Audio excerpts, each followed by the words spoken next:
Inilah area Assalamualaikum pemirsa indahnya Ramadan yang dirahmati dan diridhoi Allah Subhanahu wa taala. Momen nuzulul Quran adalah salah satu momen yang berharga selama Ramadan yang sayang untuk dilewatkan. Nuzulul Quran merupakan peristiwa diturunkannya Al-Quran kepada Nabi Muhammad SAW melalui malaikat Jibril yang kerap diperingati umat Islam setiap tanggal 17 Ramadan. Di Indonesia, nuzulul Quran diperingati dengan cukup istimewa dan beragam. Ada yang memperingatinya dengan menyelenggarakan khataman Quran, tadarus Quran, ceramah keagamaan, hingga melakukan pawai di jalan raya. Banyaknya peringatan nuzulul Quran yang dilakukan masyarakat di Indonesia karena sebagai pengingat bahwa Al-Quran telah diturunkan untuk manusia sebagai petunjuk dan pedoman hidup. Yang lebih penting dari itu adalah peringatan nuzulul Quran dapat membuat manusia bisa lebih memahami isi Al-Quran dan mengimplementasikan ayat-ayat Al-Quran dalam kehidupan sehari-hari dengan sebaik-baiknya. Lantas, hikmah apa sajakah yang terkandung dalam nuzulul Quran bagi manusia? Simak penjelasannya dalam Indahnya Ramadan kali ini.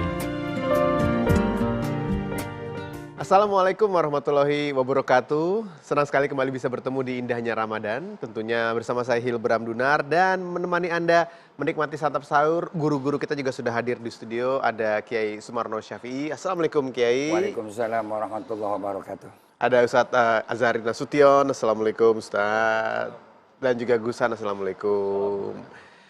Tadi kita sudah melihat tayangan tentang perayaan dari Nuzulul Quran yang dilakukan oleh banyak orang dengan berbagai macam cara. Nah, menarik kalau kita bahas topik itu di kesempatan kali ini. Mungkin saya langsung memulai dari Gusan sendiri, membahas mengenai Nuzulul Quran. Sebenarnya bagaimana sih prosesnya dan apa makna di dalamnya? Ini sangat mendalam sekali bagi umat Islam terutama ya. Karena kita punya Nabi yang diberikan mukjizat yang sampai sekarang masih bertahan bisa menjadi pegangan hidup kita. Ya. Tetapi sebelum kita masuk ke sana, ada sebuah proses yang dialami oleh Nabi yang tidak semuanya orang bisa melakukannya, yaitu tahannus. Dan di situ ada sosok wanita yang sangat kuat sekali mendampingi Nabi naik gunung setiap hari membawa makanan. Ini yang harus kita perhatikan. Selama ini kan proses nuzul Quran hanya nuzul Quran saja. Ya. Tapi ada seorang wanita kuat. Ya. Yang harus kita apresiasi karena beliaulah yang membuat Nabi secara mental kuat untuk mendapatkan wahyu dari Allah SWT. Nah, proses tahanus ini penting untuk menginspirasi pada kita semuanya. Ya. Untuk mendapatkan sesuatu itu harus ada upaya, harus ada kekhususan, harus ada maksimalitas kita di dalam proses beribadah kita. Ya. Nah, ini saya kira nuzul Quran bukan hanya sekedar turunnya Al-Quran saja, tapi harus kita pahami tentang bagaimana prosesnya sehingga Nabi pantas menerima wahyu berupa Al-Quran dari Allah Subhanahu wa taala. Ya. Beserta faktor-faktor pendukung lainnya. Betul ya, Gus, sekali. ya. Ya. Bagaimana Ustaz? Para ulama berbeda pendapat bagaimana proses turunnya Al-Quran. Salah satunya Syekh Ali As-Sabuni, salah seorang pakar tafsir, mengatakan dalam At-Tibyan, beliau mengatakan proses turun landingnya Al-Quran di bumi ada dua tahapan. Yang pertama, Al-Quran turun dari Lauhul Mahfuz ke langit dunia. Lauhul Mahfuz itu pusat administrasi ilahiyah. Turun dari sana ke langit dunia, jumlatan wahidatan, sebundel, artinya sekumpulan Al-Quran utuh. Oke, 30 juz.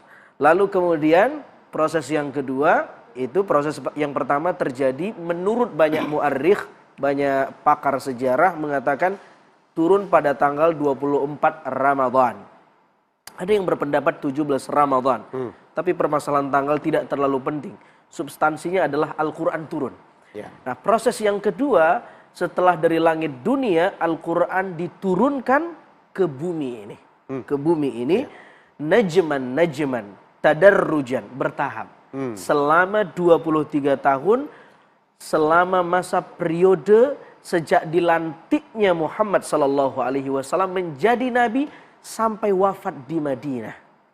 Begitulah Al-Quran terus berproses. Ya. Al-Quran diturunkan kepada Nabi ketika Nabi melakukan tradisi tahannuf atau tahannuf. Tahannuf adalah upaya Nabi berkontemplasi di Gua Hiro mengasingkan diri dari hiruk pikuk kondisi jahiliyah yang terjadi di sana waktu itu. Bukan Nabi kemudian tidak peka terhadap masalah kemasyarakatan. Oh ya udah deh, saya Bukan frustasi. tahanuf aja deh. Bukan Iya. frustasi. Iya. Aduh susah nih, saya cari aman sendiri. Bukan itu. Semua upaya sudah dilakukan, tetapi cara terbaik waktu itu adalah mengasingkan diri. Karena jika tidak, akan ada potensi terkontaminasi dengan budaya jahiliyah yang sangat mengakar ketika itu. Lalu kemudian tradisi ini bertahun-tahun dilakukan oleh Nabi, kontemplasi di Gua Hiro itu. Lalu kemudian Nabi mengalami mimpi. Nah di sini. Nabi mengalami mimpi 6 bulan. Berturut-turut Nabi didatangi makhluk. Yang kemudian isi mimpi ini terjadi secara kenyataan. Makhluk itulah yang kemudian Jibril alaihi salam. Para ulama mengatakan ketika Nabi mimpi 6 bulan berturut-turut, inilah wahyu pertama yang turun kepada Nabi. Oke. Tapi kalau pertanyaannya, wahyu apa yang pertama turun dalam bentuk Al-Quran? Surah Al-Alaq. Iqra bismi rabbikal ladzi khalaq. Tapi kalau pertanyaannya umum, wahyu yang pertama turun apa? Mimpi. Mimpi dulu. Ar-ru'yah as-salihah.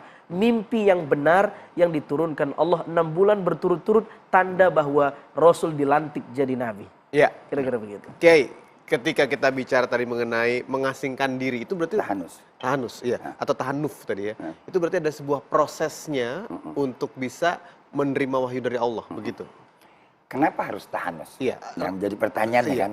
Nah, tahanus yang dilakukan oleh baginda Rasul Nabi kita Muhammad SAW, di samping adalah tadi yang sudah dijelaskan, yang utama dan pertama adalah Nabi ingin mengukuhkan dalam penguatan dirinya kepada Allah. Untuk mendapatkan satu jawaban problematika yang dialami ketika itu di tengah-tengah kondisi masyarakat. Ya, yang sudah di luar kemampuan dan logika akal manusia untuk bisa membenahi. Dan ini yang paling berat. Makanya Rasul diberikan satu mukjizat ilmiah. Ya, ada kauniyah, ada ilmiah. Maka ilmiah ini nggak bisa hilang. Kalau kauniyah bisa terjadi dalam sejarah seperti peristiwa Nabi Allah Musa membelah lautan, kemudian Nabi Isa dan segala macam dan nabi-nabi yang lainnya. Justru baginda Rasul mendapatkan ini adalah menjawab untuk bagaimana menyelamatkan kehidupan manusia, liyukhrijan nas minadz-dzulumati ilan nur. Menyelamatkan manusia ternyata bukan dengan satu mukjizat power kekuatan saja. Dan itu sudah dialami oleh Nabi. Bahkan Nabi dilecehkan, Nabi dihina, Nabi dicaci maki. Tapi ketika nanti ilmiah yang membuka akal pemikiran manusia dan kesadaran manusia, maka disitulah orang akan bisa mengerti apa yang dibawa oleh baginda Rasul Nabi kita Muhammad SAW. Yang kedua, kepentingan tahanus ini adalah untuk membersihkan diri manusia. Nah, bagaimana kita menservis diri kita, mencas diri kita. Di saat kita mengalami kegoncangan, kita perlu yang namanya ada tahanus. Menenangkan diri. Menenangkan diri. Kondisi yang dihadapi setiap manusia, pasti manusia akan menghadapi gejolak dalam kehidupannya. Dengan berbagai macam masalah dan problema yang akan dihadapi dalam kehidupan, baik rumah tangga, baik kehidupan berbisnisnya, baik kehidupan mereka berbudaya, bersosial antara sesama manusia, antara masyarakat. Ini pasti akan ada benturan dan benturan-benturan gak bisa dijawab oleh akal kita. Bahkan ketika kita jawab dengan perasaan kita, malah terjadi akhirnya konflik sosial. Bagaimana cara memecahkannya? Maka tadi di samping Nabi bertahanus adalah untuk mendekatkan diri kepada Allah setelah 6 bulan mendapatkan proses turunnya wahyu itu. Nabi udah datangi oleh malaikat Jibril. Tapi belum ada tanda-tanda yang pasti konsepnya apa, dengan caranya bagaimana. Masya Allah. Ini kan susah menghadapi begini. Semacam begini, kita tahu baju. Ya, tapi kita nggak tahu caranya baju itu kita pakai. Apakah baju ini ukurannya pas atau tidak dengan kita? Belum ada tutorial. Belum ada tutorialnya. Nah, proses itulah yang dilakukan oleh Nabi, Oh. baginda Rasul Nabi kita Muhammad. Iya. Kesimpulannya sekarang buat kita, Iya. kenapa harus tahanus? Supaya Quran itu ada bisa pengejauhan tahan dalam aspek kehidupan kita. Maka kita disuruh juga untuk apa? Tahanus, cuma tahanus kita di Ramadan. Iya, iya, iya. Ya kalau kita tahanus nyari gua mana nih? Udah kagak ada tuh gua. Iya. Berarti itu diawali dari menenangkan diri setelah 6 bulan bermimpi itu. Iya. Lalu surat yang pertama dimulai dengan Iqra. Surat Al-Alaq ayat Al-Alaq, 1 sampai ayat ayat 5. Baca, intinya Baca. membaca. Nah, bagaimana sebenarnya makna dari membaca untuk saat ini dalam kehidupan kita sehari-hari? Nanti akan kita bahas sebentar lagi. Jangan kemana-mana.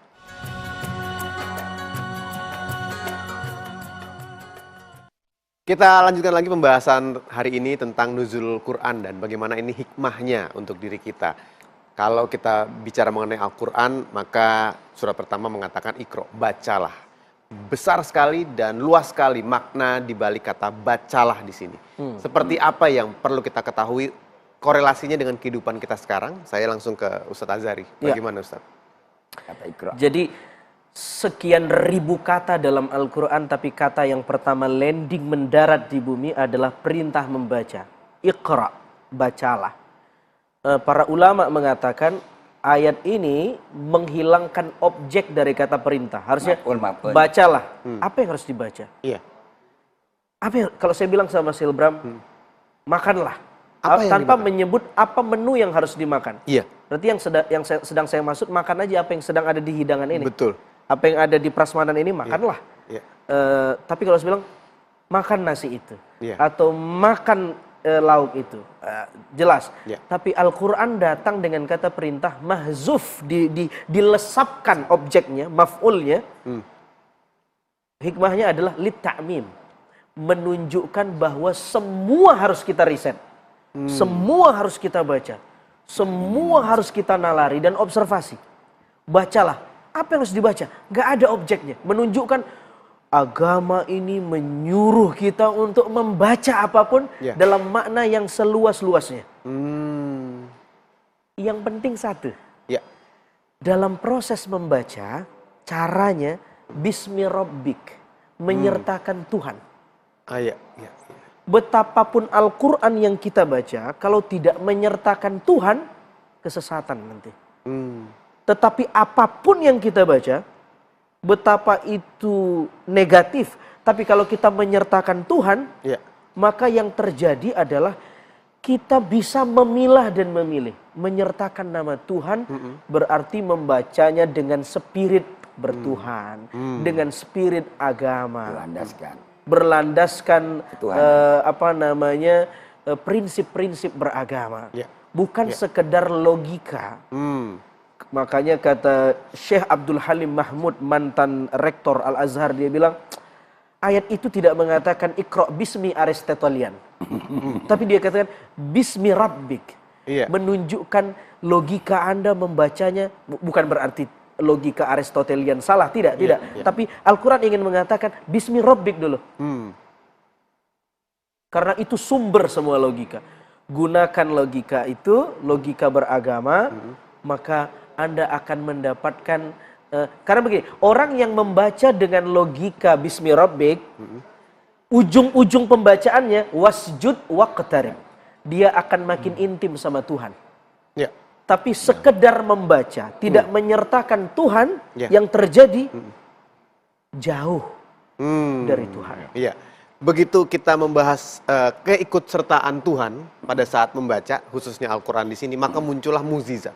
Nah, kita harus tahu dulu nih mungkin ke Gusan, kalau kita bicara mengenai mukjizat, sebenarnya apa yang dimaksud dengan mukjizat itu dan bagaimana sih terjadi itu sehingga bermanfaat untuk manusia? Ya.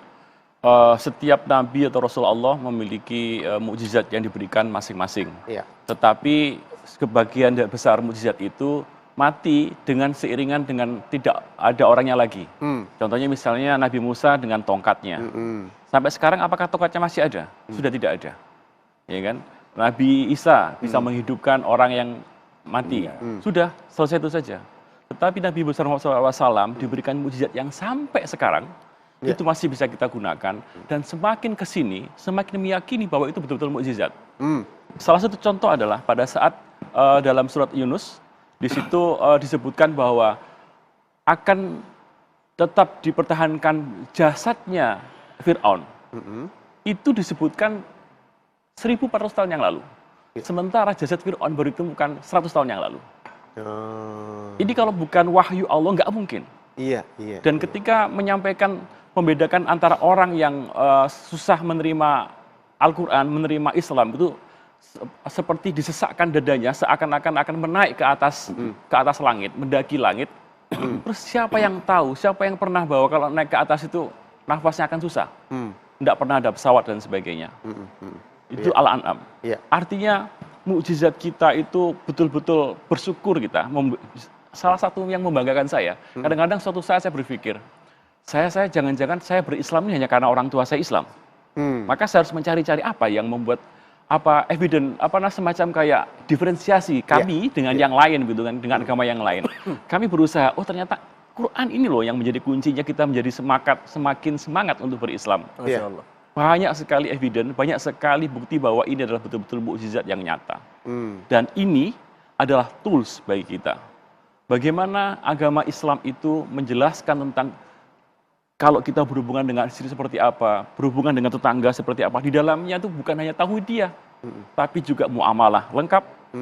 Kita diperintahkan untuk berjalan-jalan ke atas bumi, siru fil ard, fanzur kaifa kana aqibah, untuk melihat bagaimana isi semua bumi ini, untuk semakin kita itu mengeksplor isi dunia ini, maka semakin yakin bahwa ayat-ayat Allah itu memang betul-betul adanya. Mukjizat yang benar-benar mengajarkan kita bagaimana caranya hidup di bumi ini, yang berhubungan dengan kehidupan setelah meninggal nanti. Kiai, bagaimana tanggapannya?